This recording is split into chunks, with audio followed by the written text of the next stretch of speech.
Parents forgot my birthday 3 times because their golden child threw another tantrum. But after 15 years of neglect, growing up, my family looked pretty normal from the outside, but inside, it was like we were living in 2 different worlds. I was the older brother, just by a year, but in our house, it felt like I was from a different planet compared to my sister. My sister Emily was born with chronic health problems and a physical disability. Her life was a series of doctor's visits, special accommodations, and a lot of pain. Mom and Dad did everything to make her life smoother and happier, which I get, but it meant they didn't really show up for me the same way. From as early as I can remember, my role was the healthy one, the easy kid, which meant I was expected to fend for myself a lot. My parents were always making special time for Emily, planning things that could accommodate her limitations. That stuff takes a lot of time and energy, I know, but it left little room for anything else, including me. When Emily and I were little, I remember being excited about family outings, thinking maybe this time we'd all go together, but more often than not, I ended up staying with a neighbor or dropped off at Aunt Linda's place. It was always, "We'll bring you next time," or "It's just easier if Emily doesn't have to travel too far today." Those next times for me seemed to never come. It wasn't just the trips, it was the everyday things too, playing in the park, going for ice cream, or just watching a movie together. They always chose something that fit Emily's needs, which I understand. She needed more care, but it often felt like they forgot they had another kid who also wanted to feel like part of the family. I think the first time I really felt the sting of being the forgotten one was during one of my birthdays. It must have been my 8th or 9th birthday. There was no party, no special dinner. I woke up that day thinking maybe they had a surprise planned, but the whole day went by and nothing happened. They had taken Emily to a concert she had been looking forward to, something they had planned for months, and it just so happened to fall on my birthday. They came back talking about how much fun it was, how it was such a good show, and I just sat there feeling pretty invisible. The next day, my mom realized they'd missed my birthday and tried to make up for it by handing me a $5 gift card they had picked up last minute. It was a kind gesture, sure, but it felt so afterthought, so insignificant compared to the effort they put into making sure Emily could see her favorite band live. As we got older, this pattern didn't really change. It was always about what Emily needed, and I was expected to understand, to not make a fuss. I spent a lot of time alone or at friends' houses, anywhere I felt a bit more seen. I remember one year I was turning 10, double digits, a big deal for any kid. I had been dropping hints about wanting to do something fun as a family, maybe hit the local arcade or have a pizza party at home. But as the day drew closer, I could tell that nothing was planned. No whispers of secret plans, no hidden gifts around the house, nothing. On the morning of my birthday, it was like everyone had forgotten. There was no happy birthday at breakfast. It was just cereal as usual and conversations about what Emily needed for the day. She had been having a rough week health-wise, so I understood the focus was on her, but it stung. It really did. I went to school that day, hoping my parents would remember and maybe surprise me when I got back home. But when I walked back in through the door that afternoon, it was clear that wasn't happening. There was no surprise, no cake waiting on the counter. My mom was on the phone sorting out some new therapy sessions for Emily, and my dad was at work as usual. It felt like any other day, except it was supposed to be my day. I didn't say anything. What was the point? It wouldn't make them remember or care. I just went to my room and tried to make the best of it. My friends at school had said happy birthday, and they even pulled together some change to buy me an ice cream at lunch, so that was nice. It helped a little, made the day feel a bit less ordinary. The next day, my mom must have seen the date on something because she suddenly realized they'd missed my birthday. She apologized and said things had just been so hectic with Emily. I nodded, said it was okay, but it wasn't really. They promised we'd do something that week to make up for it, but come the weekend, plans fell through again. Emily wasn't feeling up for going out, and instead of maybe doing something at home, we ended up just watching some of her favorite movies. My dad picked up a cake, one of those pre-made ones from the grocery store, but it was almost an afterthought, a consolation prize, not a celebration. This pattern wasn't new, it was just more of the same. Another year, another forgotten celebration. It wasn't just about the party or gifts, it was about feeling recognized, feeling like I mattered too. But each missed birthday was a reminder that in the grand scheme of things, my needs, my desires, were always on the back burner. By the time my 12th birthday rolled around, I had lowered my expectations. I didn't bother hinting or asking for anything. It was easier not to hope for something that wasn't going to happen. That year, I spent my birthday like it was just any other day. I did my homework, played video games, and helped around the house. My parents did remember to say happy birthday this time, at least. There was a quick hug, a brief acknowledgement, and then back to the usual routine. Emily had a doctor's appointment that day, so most of the attention was on getting her ready and out the door. I think that was the birthday that hurt the most. Not because it was dramatically bad or anything crazy happened, but because it was so painfully normal. There was no neglect out of malice, it was just neglect out of habit. They were so used to pouring all their energy into Emily's needs that mine just didn't register on their radar. It wasn't just birthdays either. School achievements, hobbies, things I was proud of, they all just sort of got nodded at and then brushed aside.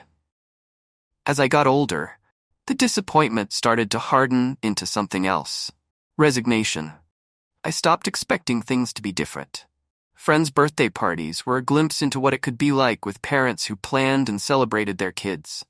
I enjoyed those moments, basked in the warmth of those celebrations, and then went home to my reality. In therapy, when we started going a few years later, one of the therapists pointed out that these missed moments were significant. They weren't just little slips.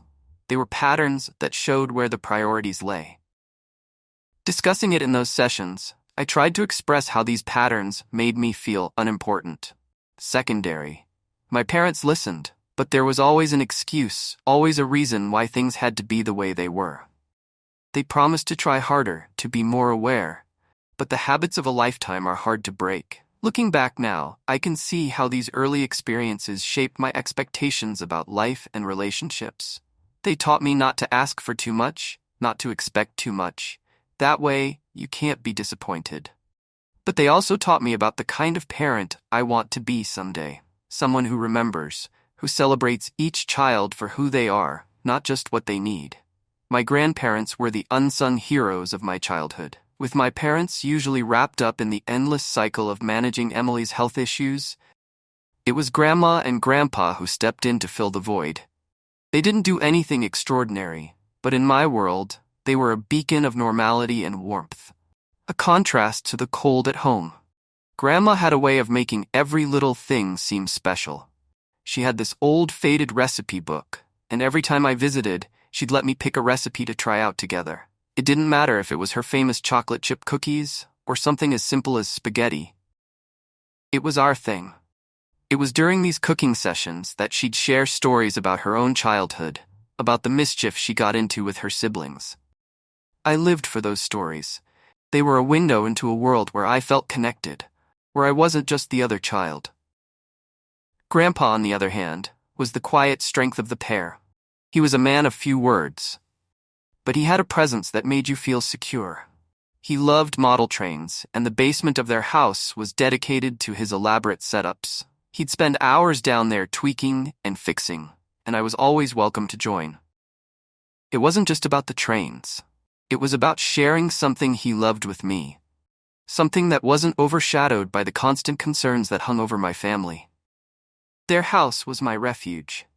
The days I spent there were the days I felt most like a kid, not just a bystander in my sister's life. They celebrated every report card, every small achievement that my parents often overlooked. When I scored my first goal in soccer, Grandma made a cake, and Grandpa put up a little display in the living room with the ball I'd used in the game. They made it seem like the biggest deal, and that meant everything to me. But life has a way of reminding you that nothing stays the same.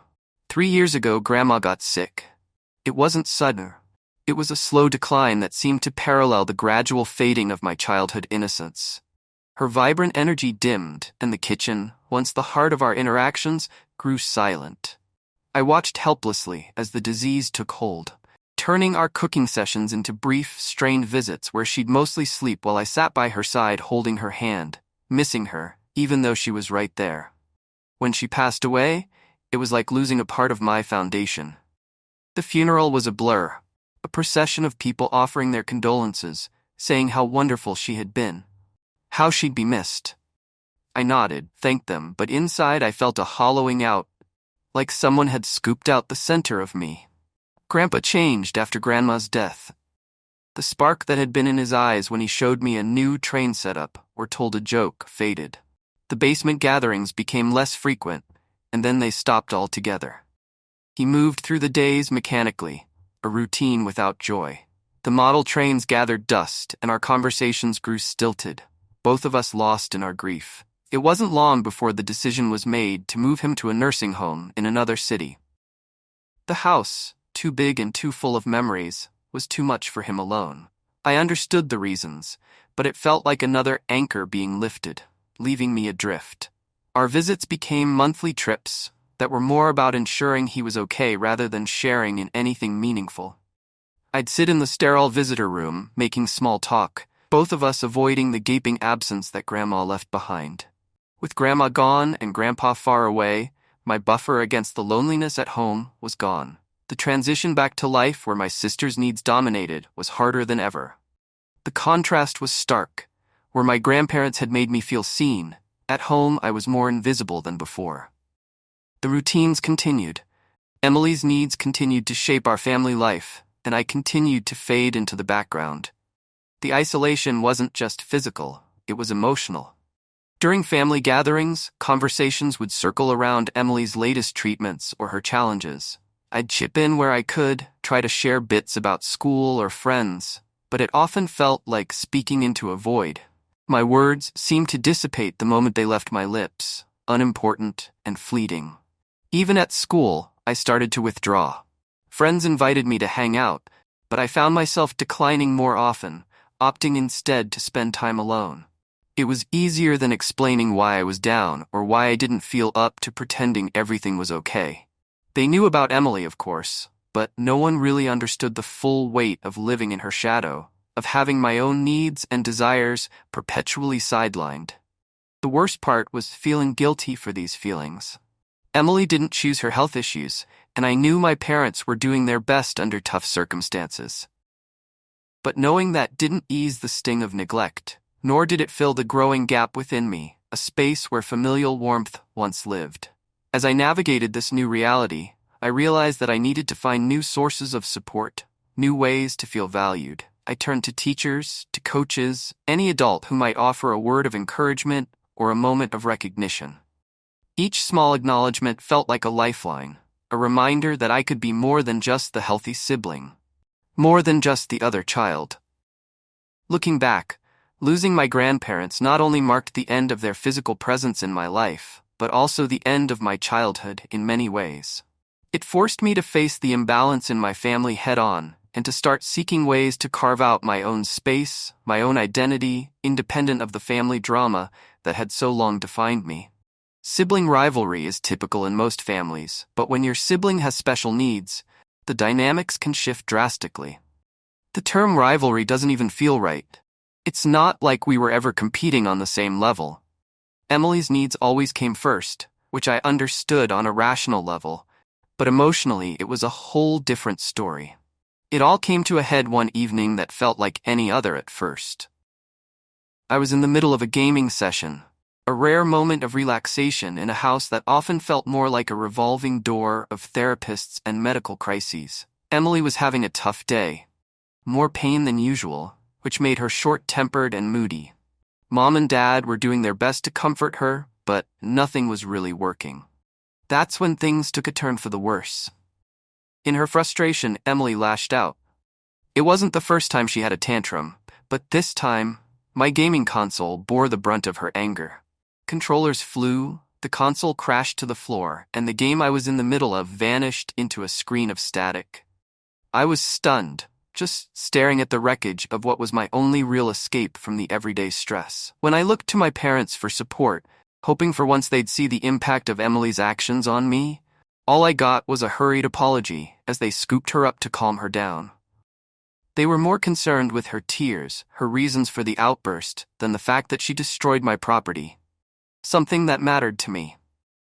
The message was clear. Her immediate needs were more important than any of my feelings or possessions.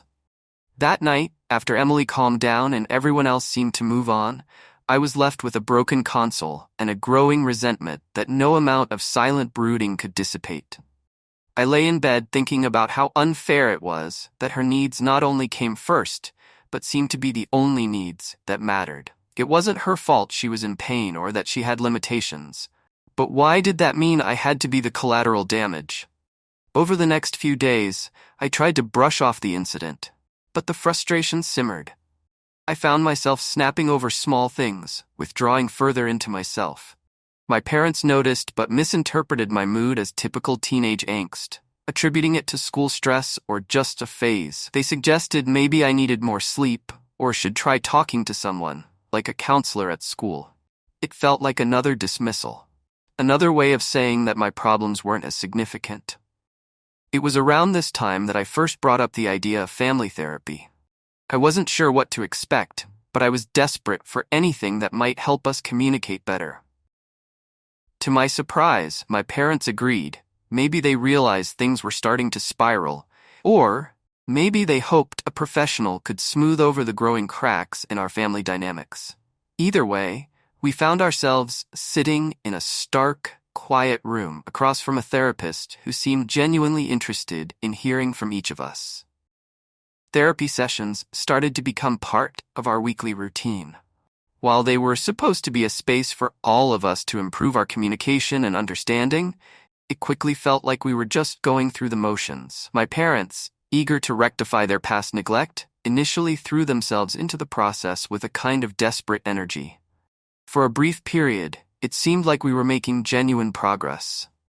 During these sessions, the therapist encouraged us to share our feelings openly, which was a new and uncomfortable experience for everyone. I talked about feeling like an outsider in my own family, about the pain of having my needs and interests consistently overlooked. It was liberating to voice these feelings, to have them acknowledged by a professional who didn't immediately dismiss them as teenage drama. My parents listened, really listened.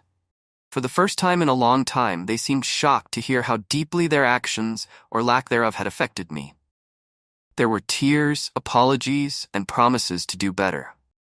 For a moment, I allowed myself to believe that change was possible, that we could find a new normal where I wasn't just an afterthought. To put these good intentions into practice, we started implementing more structured family time. It was decided that once a week we would do something as a family that didn't revolve around Emily's medical needs or preferences. It was a small concession, but it meant the world to me. The first few times were awkward, but also kind of nice. We went to movies, visited museums, and even spent an afternoon bowling, activities that had no direct connection to hospitals, therapy, or medical discussions. However, the shift in focus didn't go unnoticed by Emily. She had grown accustomed to being the center of our parents' universe, and the sudden change sparked a deep-seated jealousy. It started with small comments here and there, subtle digs about how much fun we must have had without her, or how it was nice for her to have some quiet time at home. Her tone was light, but the underlying message was clear. She felt left out, and she wasn't happy about it. The situation escalated quickly during what was supposed to be a calm family dinner. Emily broke down, accusing our parents of neglecting her, of forgetting about her needs in favor of spending time with me. Her reaction was intense, fueled by a mix of genuine fear of being left out and a manipulation tactic she had learned to use effectively. My parents, caught off guard and riddled with guilt, stumbled over themselves to reassure her, to apologize for making her feel that way. The backlash was immediate. Our scheduled outings became fewer and farther between, and when they did happen, they were overshadowed by the tension of Emily's displeasure. My parents were torn, trying to balance their newfound commitment to me with their instinctive need to cater to Emily's emotional and physical health. It was a balancing act they couldn't manage, and slowly but surely things started to revert to how they had always been. Feeling guilty and responsible for the turmoil, I suggested maybe we should just go back to how things were before. Maybe it was easier if I just sucked it up and let things be centered on Emily. But the therapist, to their credit, pushed back.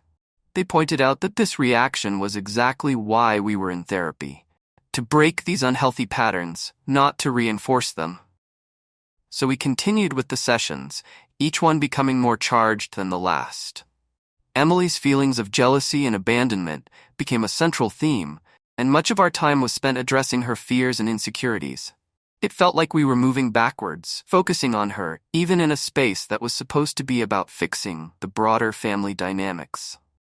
In a particularly heated session, Emily made a startling accusation. She claimed that our parents were favoring me over her, that they loved me more because I was the normal one. The accusation stung, and it threw our parents into a tailspin of self-doubt and confusion. They reassured her, sometimes at the expense of their own emotional well-being, and certainly at the expense of the progress we had made. It was a painful cycle to watch, and even harder to be a part of. I began to feel like the villain in my own family's story, simply for wanting a bit of the attention and love that came so freely to Emily. I found myself withdrawing again, pulling back from the therapy sessions, and from my efforts to be more present in the family. What was the point if it only caused more pain? The breaking point came when my parents, in an effort to manage Emily's increasing distress, suggested we all attend a different therapist. One that could perhaps offer a new perspective on our family's issues. They thought maybe a fresh start could smooth things over. But I saw it for what it was, an attempt to placate Emily, and perhaps find someone who would tell them they were doing the right thing by focusing so much on her. I felt defeated. All the talks, all the sessions, all the promises of change, it seemed like they were just empty words, easily blown away by the first sign of difficulty. I was tired of fighting, tired of feeling like my presence was a burden or a cause of conflict. So I pulled away, resigned to the status quo where Emily's world was the only one that mattered, and I was just living in it. The cycle of therapy sessions and rehashed promises became too much. I was tired, emotionally and mentally drained from the constant tug-of-war for my parents' attention. It seemed like no matter what we discussed in those sessions, the outcome was always the same. Emily's needs overshadowed everything else, and my feelings were just side notes that were acknowledged but never really addressed. The breaking point came during a particularly tense therapy session. We were all seated awkwardly, the air thick with unspoken frustrations. The therapist had been trying to guide us toward a more balanced family dynamic, but the efforts felt futile. My parents were obviously stressed, torn between their two children, and Emily was visibly upset, feeling like she was losing her grip on the only reality she knew, one where she was the primary focus. I had prepared myself to speak openly that day, to really lay out how I felt. I needed them to understand the depth of my isolation within the family, so I took a deep breath and started talking. I didn't just skim the surface with general statements about feeling left out. I dove deep. I shared how hurt I was that my achievements and milestones felt ignored, how it felt like my birthdays were just days on the calendar to them, how I felt more like a roommate than a son. The room was quiet as I spoke, the kind of silence that feels heavy, like it's holding back a storm. My parents looked shocked, perhaps not realizing how much their actions or lack thereof had affected me. Emily, however, seemed agitated, shifting uncomfortably in her chair as I laid out my feelings. When it was their turn to respond, the reaction was not what I had hoped for. My parents were defensive. They started with apologies, as they had before, but quickly shifted to justifying their actions. They talked about the complexity of Emily's health issues, how her needs weren't just preferences, but necessities. They said they were doing their best under difficult circumstances. Emily then spoke, her voice shaky with emotion. She accused me of trying to make her feel guilty for things beyond her control, of being selfish for wanting what she saw as equal attention. The words stung. It wasn't about competing with her. It was about feeling like part of the family. The therapist intervened, trying to steer the conversation back to a constructive path, but the damage was done. The air was thick with hurt feelings and accusations. I felt a mix of anger and despair.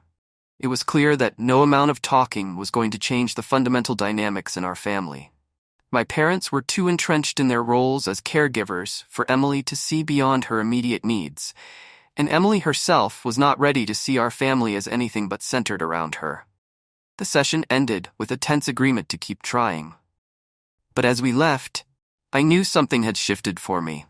The faint hope I had held on to, that therapy could bring us to a better understanding, had evaporated. I was done. Done trying to fight for attention, done trying to explain my feelings to people who couldn't seem to grasp their importance. Over the next few weeks, I withdrew. I spent more time alone, focusing on school and my own interests outside of home. My parents noticed, but seemed unsure how to bridge the gap that had widened between us.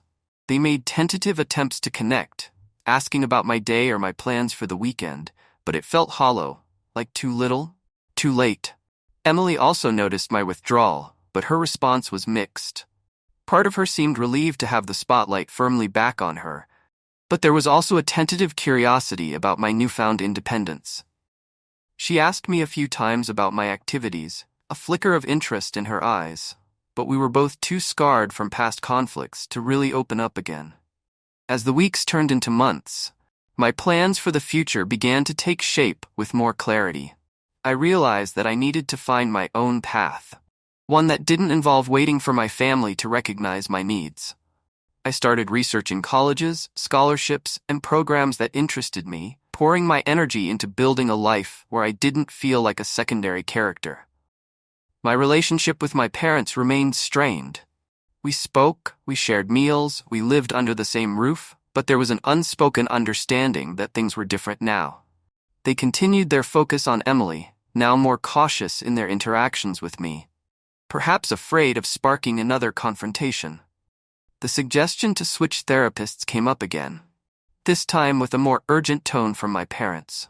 They were hopeful that a new perspective could mend the fractures within our family. But for me, it felt like agreeing to start a book you already knew the ending of. Pointless and exhausting.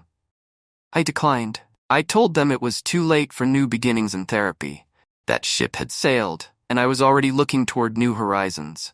They were disappointed, but there was also a resignation in their acceptance, a recognition that they had missed too many opportunities to make things right. I wasn't angry anymore, just resolved. Resolved to move forward, to build my own world where I was more than just an afterthought. It wasn't the family dynamic I had hoped for, but it was one I could live with, knowing I had tried, knowing I had finally chosen to prioritize my own well-being. After I moved out and reduced contact with my family, life started feeling more like mine. I wasn't just the older brother, always sidelined by my sister Emily's needs anymore. I was just me, living my own life, making my own rules in a new city. The decision to go low contact wasn't easy. Family is family, after all, but the constant neglect had taken its toll, and I needed space to figure out who I was outside of that dynamic. At first, the quiet was strange. No background noise of Emily's needs or the chaos that usually surrounded them. It was just me and my thoughts, which was scary and freeing at the same time. I found a small apartment, got a job that I didn't mind, and started piecing together a routine that was all my own. When my first birthday rolled around after the move, I wasn't expecting much. Maybe a call if I was lucky, but the day came and went with silence. No calls, no texts, nothing. It hit harder than I expected. It's not like I wanted much, just a sign that they remembered I existed outside of Emily's world. I ended up spending the day alone, reflecting on everything that had led to this point. It was a sobering reminder of why I had put distance between us. I let it slide without making a fuss. Instead, I used it as motivation to invest more into my new life. I started making friends, really good ones, people who showed up for me, who remembered small details and made plans. We'd hang out after work, grab drinks, or just chill at someone's place, playing games or watching movies. Little by little, I began to feel part of something again, a community where I wasn't just the other kid. The next year, I approached my birthday with a new mindset. I didn't bother checking my phone for missed calls or messages from home.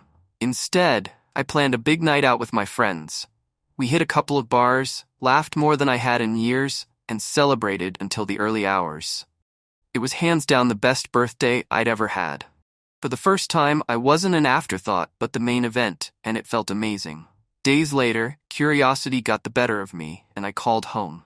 Sure enough, they had forgotten again. This time, there wasn't even an apology, just straight into how things were going with Emily. It stung a bit, but it also solidified my resolve that I was doing the right thing by keeping my distance.